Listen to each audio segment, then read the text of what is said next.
welcome to once again another interesting time in computer science class. Is a continuation of our last topic, which is the fundamentals of computer. Under the fundamentals of computer, we'll be talking about the advantages of a computer, the disadvantages of a computer, and also the classification of a computer.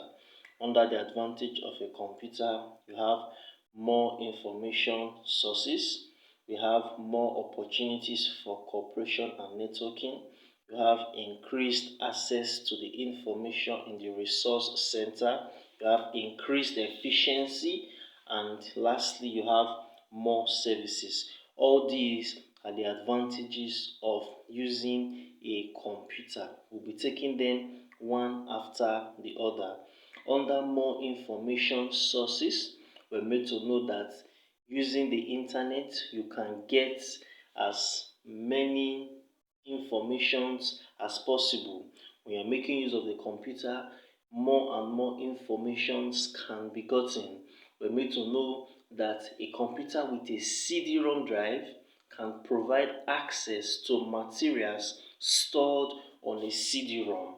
Also, we're made to know that a computer linked to a modem can provide access to information available via emails and other internet sources. You can also know that you can use the internet as a platform of magazine. You can use the computer as a platform for magazine, as a platform for journals, as a platform for books, as a platform for broadcasting. Also, next, we have more opportunities for cooperation and networking.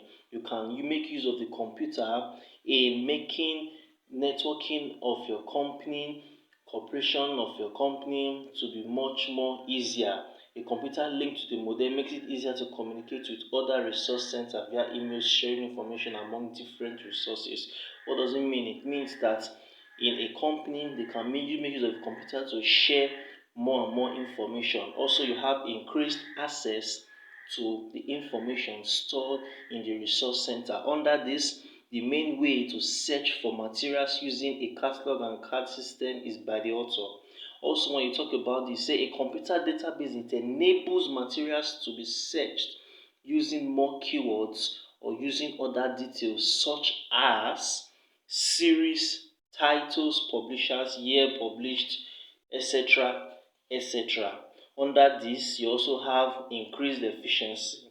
Information can be stored on a computer database and it can be used for different purposes. For example, details of materials entered onto a database when ordering them can be used for catalog simply by adding classification numbers, etc. etc. Using the computer, there is an increased efficiency in productivity.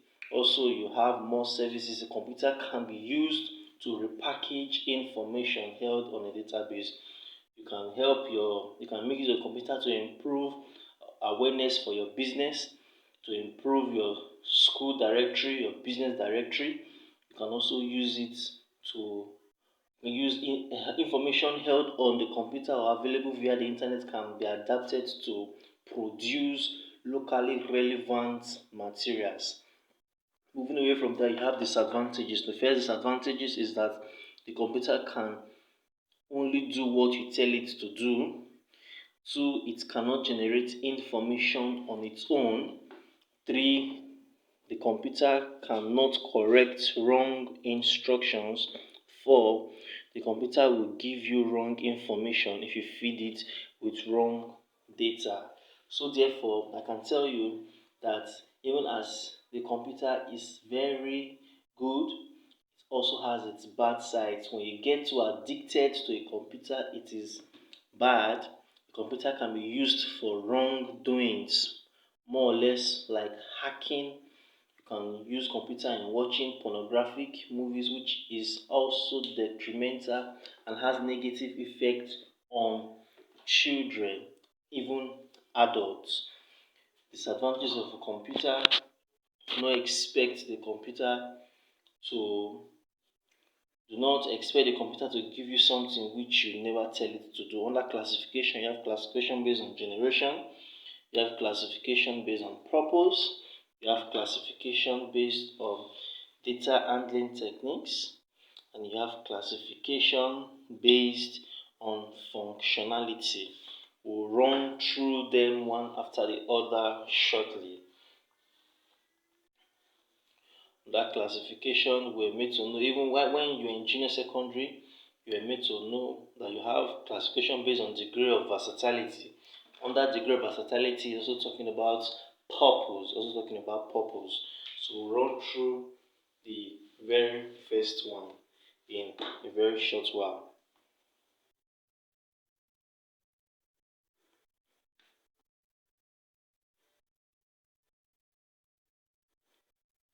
Under the classification of computer based on generation, you have the first generation, the second generation, the third, the fourth, and the fifth generation. The first generation, you are made to know that they made use of vacuum tubes. Second generation, they made use of transistors. Third generation, they made use of integrated circuit. The fourth generation, they made use of large-scale integrated circuit. And the fifth generation, they made use of artificial intelligence. Also, classification based on purpose. There are two major types. We have general purpose computers and the specific purpose computers.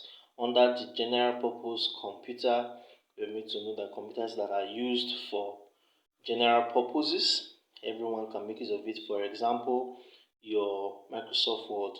Specific purpose can be gaming software, anything that is being designed for a particular use.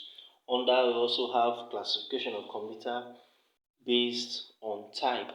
There are three of them. You have the analog computers, you have the digital computer, and you have the hybrid computer. The analog computer gives you a continuous figure. The digital computer gives you a discrete figure, and the hybrid computer is a combination of both the analog and the digital. Under classification, you also have classification based on size, and there are four in number. You have the microcomputers, the mini computers, the mainframe computer, and the supercomputers. This is under classification of computer based on their size. It means that computers differ as per size, and also computer differs as per type. Earlier, we talked about classification of computer based on purpose, and also we talked about classification of computers based on generation. Thank you very much for having me in your class, and I hope if you have any question, you deem it fit to send your questions for proper answering at the comment box in your portal right beneath your content page questions. Thank you for watching and have